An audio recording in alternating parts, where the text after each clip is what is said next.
500, dalawang gulong. Oo. Oo. Tinignan ko nga kanina. Hindi kita inuuto. Ikaw naman yung boss manager? Paanong walang laman yung bulsa mo? Puros Jordan, tsaka yung mga masakit sa pang binibili mo. Talagang walang laman sa bulsa. Kung ganyan. Tama naman, tama. Stricto. Hindi naman. Yung gagawin dun mga kaibigan, i-check yung sasakyan natin kung hindi siya magsasanhi ng disgrasya sa kalsada. Aray ko, aray ko. Naglock ulit yung shoulder ko. Yung tinatawag na broadside, yung typical na cold meal. Tama, natawag bang cold meal ito? Broadside? Depende ano. Pero mostly yung meron pa naman tayong siguro mga 6 months bago kailangan kailangan na palitan. Oo, 6 months niya. So oo, pag everyday na ginagamit mo yung sasakyan, siyempre pag naka lang dyan, edi pwedeng 1 taon. O di pwede ka nang mag-bike para mas matagal yung sabi ko na nga, sabi ko na nga mga kaibigan ng Aceto Balsamico, tama ba ito? Tama? Ikaw gumawa nito kasi ilalagay ko pa yung ikaw nang magtimpla kasi mas Good morning mga kaibigan, nandito po tayo sa shop at meron po akong ipapagawa rito sa shop kasi kapag wala yun mga kaibigan, hindi po natin po pwedeng i-maneho to sa labas. So ibig sabihin hindi pwede sa kalsada, no? So yun po yung tinatawag na TÜV, no? So yun, iiwan ko to tapos gagawin nila yun, tapos tayo naman syempre papasok tayo sa trabaho, magsasakay tayo ng ng train. Tapos pagtapos na sila siguro after work, yun ang sabi sa akin, kukunin natin yung sasakyan, no? So let's go.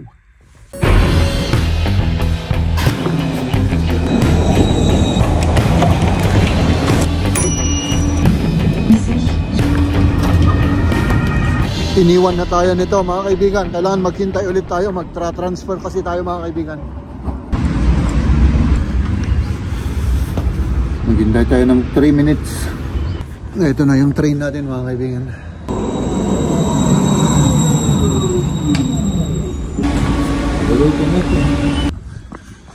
Malapit na tayo sa trabaho mga kaibigan.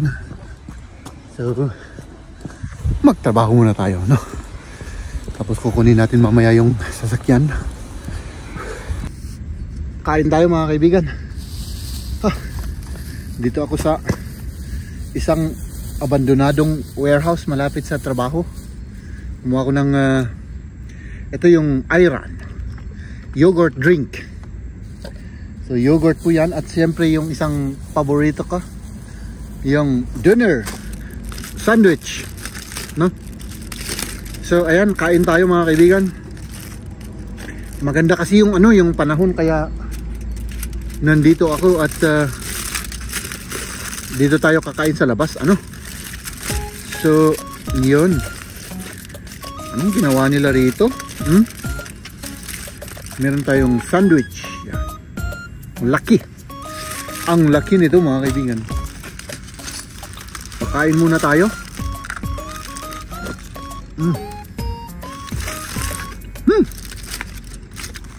Sarap. Ang sarap. Tapos mamaya kukunin natin yung sasakyan. Wala pang wala pang message si Mrs. Kasi sabi ko doon, pag natapos na yun, message nila si Mrs. Tapos si Mrs. naman i-message ako, no? So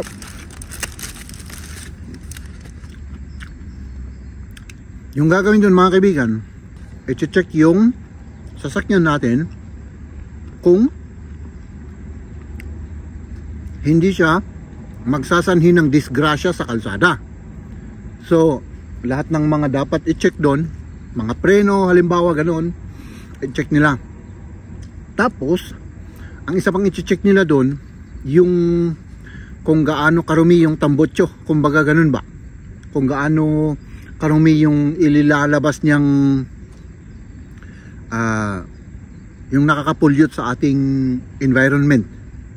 Iyon, i-check niya rin yun. Kailangan papasarin yung sasakyan na yun bago mabigyan ng parang certificate or yung tinatawag na TÜV na pwede imaneho ang isang sasakyan doon sa kalsada. In short mga kaibigan, ganito yan. For safety purposes sa kalsada at saka for environmental purposes. Yun po ang ibig sabihin nun. Sana naintindihan nyo yung aking pag-explain. So yun.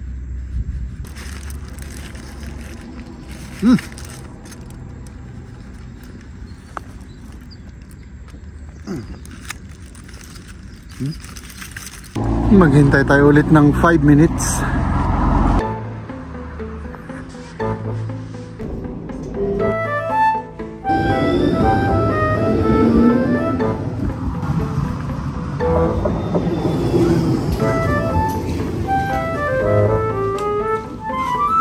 Grabe siksikan dyan sa train na yan. My goodness.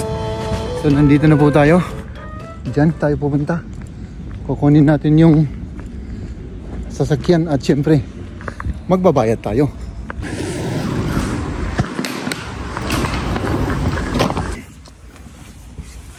Ayan na mga kaibigan. At last nandito na tayo. Sandali lang mga kaibigan kasi grabe parang parang natutunaw yung ko dito, yung mga itlog ko. Grabe, ang init-init. Huwag kang malaglag. Relax ka muna dyan, ha? Grabe yung init. Aray ko. Naglock ulit yung shoulder ko.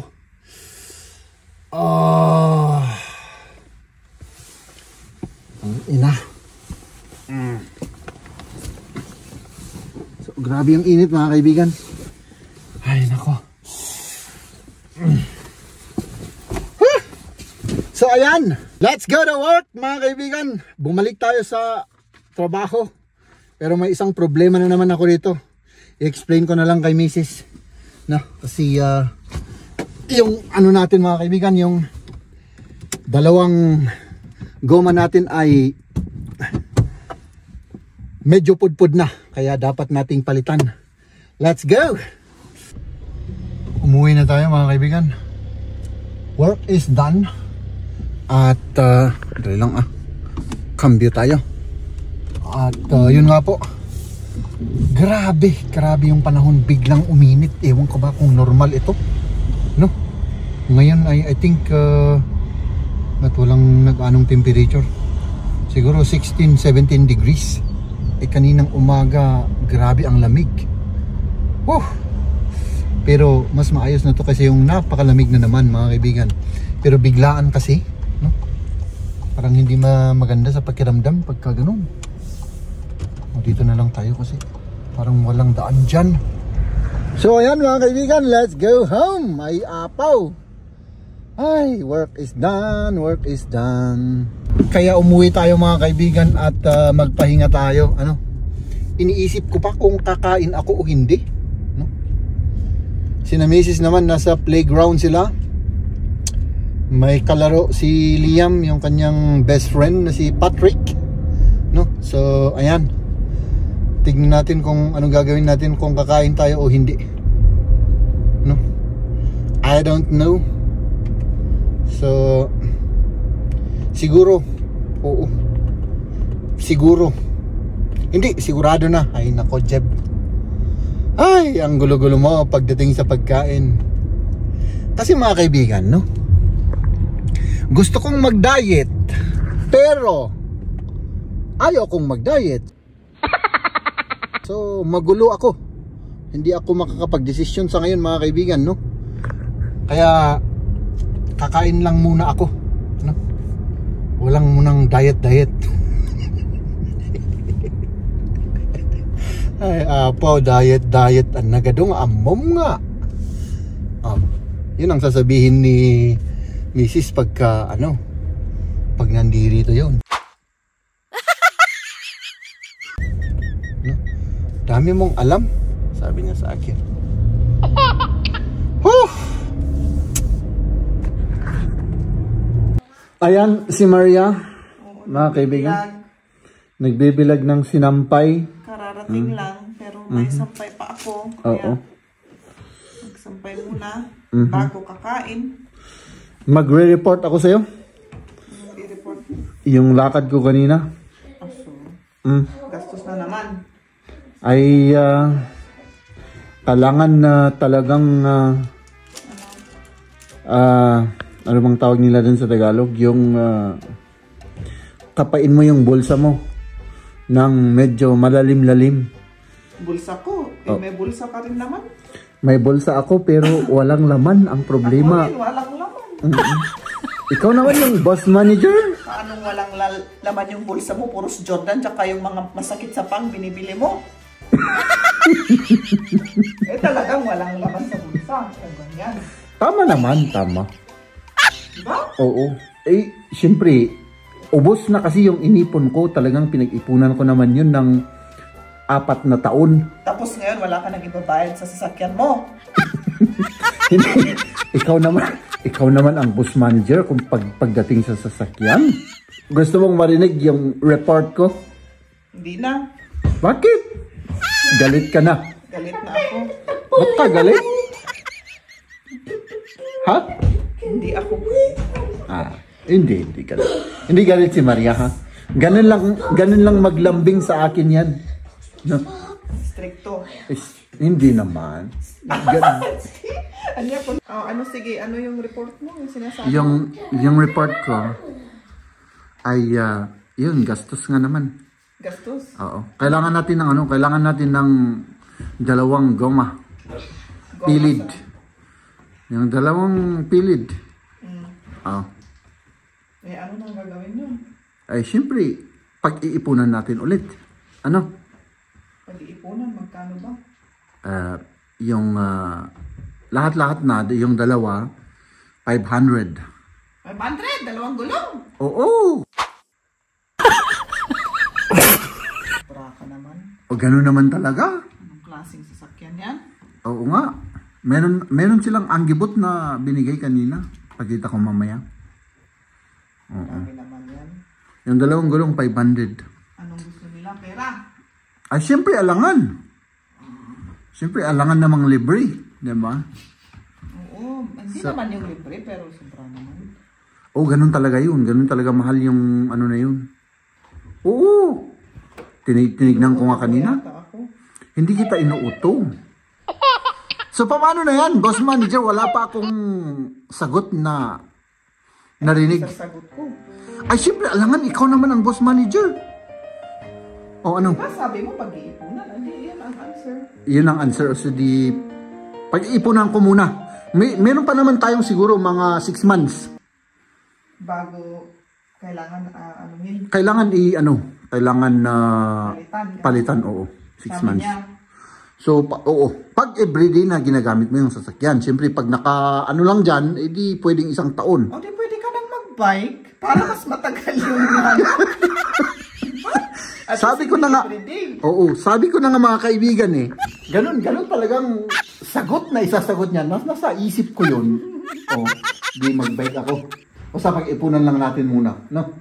Oo. Ay, apo. Ganun talaga. Mahal ang sasakyan. Ano? Hello? Oo, tinitignan ko lang itong nabiling damit. Parang magbubutas na. Uy, may butas na. Hindi. Okay. Hindi naman. So, ayun. Kaya, So, kain na tayo? kain na. Sige. So, at least alam mo na yung report ko, boss manager, ano? Okay. Sige. Tayo naman. Ito yung binili niyo. Yung tinapay, bumili sila. At i-prepare natin yung i-prepare natin yung natulog kasi ako mga kaibigan. Ito, yung tinatawag na Weisswurst, sausages, tapos yung Wiener, sausages rin, tapos yun lang naman, cheese, oo. Kain tayo ng cheese. Tapos, yun lang? Yun lang ano? Ay, gumawa tayo ng mozzarella. Tapos, masarap to mga kaibigan. Mozzarella, tapos lagyan natin ng tomato, matis. Oh, tapos itong halaman na to, ito. Lagyan natin. Masarap yan. Anong cheese? Dilang mozzarella nga nakamatis na Ah, okay. O sige. Marami da. So, huwag na yung cheese, sabi ni Boss. Yeah, o sige. Boss manager. Sige. Kain na tayo dan. Ayan. Ito yung aceto balsamico natin. I mean yung cheese na. Cheese natin. Lagyan natin ng aceto balsamico. Tama ba ito? Tama? Ikaw gumawa nito. Kasi ilalagay ko pa yung Ikaw nang magtimpla kasi mas expert ka. Ako naman, ilalagay ko to dito. Lagyan natin ng mainit na tubig. Ito pa, para uminit siya. So, hindi na natin kailangan iluto.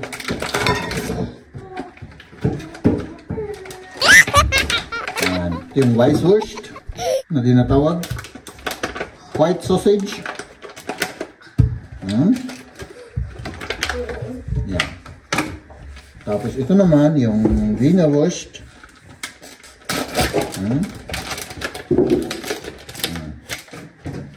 Lagay natin dyan.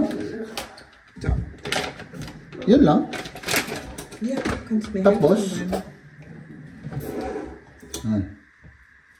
lagyan natin ng tubig para uminit siya. Das habe ich noch nicht, wie sagt man das? Gemischt. Yan. Hintayin lang natin kaunti para pumudot. Uminit. No? Tapos kumain na tayo. Kumain tayo, mga kaibigan ng broadside.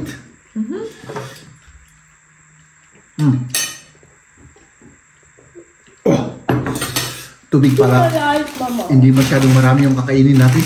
Meine Arme, die haben das passiert. Ich habe alles so, dann ist es auf einmal so. Ja, mach das. Yan. Breze. Isang itong gusto ko. May mustard. Oo. At may mustard na sweet. Yung sweet ng Ayan. Kann ich noch Bomben? Oh. Ist das eine Süße? Das ist süßer. Okay, Süße. Magst du? Tapos ito yung yapaw. Hindi masahin. Kain na mga kaibigan. Isst du das? Natürlich. Yung tinatawag na broadside. Yung typical na cold meal. Tama, natawag bang cold meal ito? Broadside? Depende pero mostly yung cold Cold yun. Ito hindi ko na tinatanggal yung balat. Kagayam na ito eh. Ano dyan normal nga winner. The cheese na. May cheese pala sa ilalim. Kaya pala iba yung lasa. Mystic yung ginawa natin. Pero masarap rin naman yan. Ang daming asin nito. Tinatanggal ko yung asin. Hindi ko gusto yung maalat na tinapay.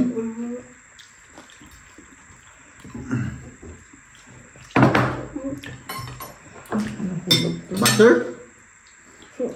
Wow.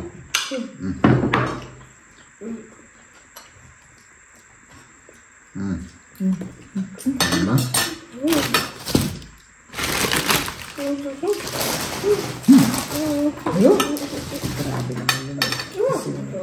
Maraming asin Tinatanggal ko yung asin. Napaka maalat.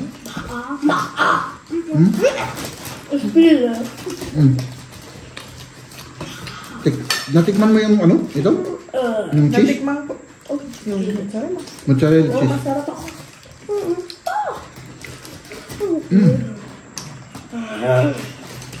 Parang walang olive oil. Meron. Meron, no?